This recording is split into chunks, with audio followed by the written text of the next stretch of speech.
yung wan pa nang the yo pe dan bu ki e ha tau hi pag amay nang nga mùi man na dam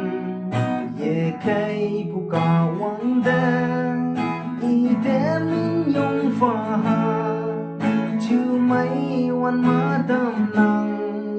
ka wang pa wong ka ye u Christine ka ta de man trong se ya yong ne dai ha i ka sao ma o Christine ka ta lan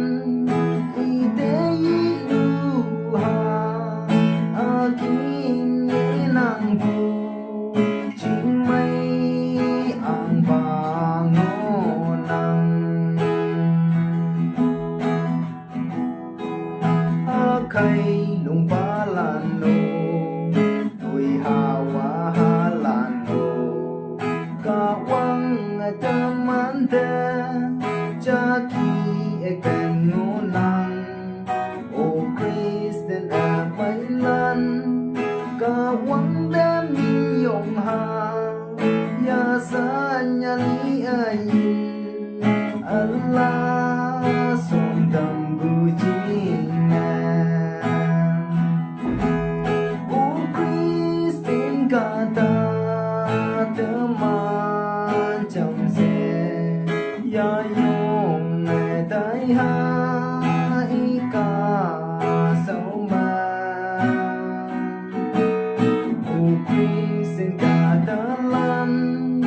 i te i lu ha a kin ye nang bu ching mai ang ba ngo nang ma chu lại mẹ nghi năng tàu ba sang bông buồn nhì hi bang lên phây trong xe quang hi nhịp má la lệ như quay dùi quang ngay ye phá ô ca la quang san hà lan nhây la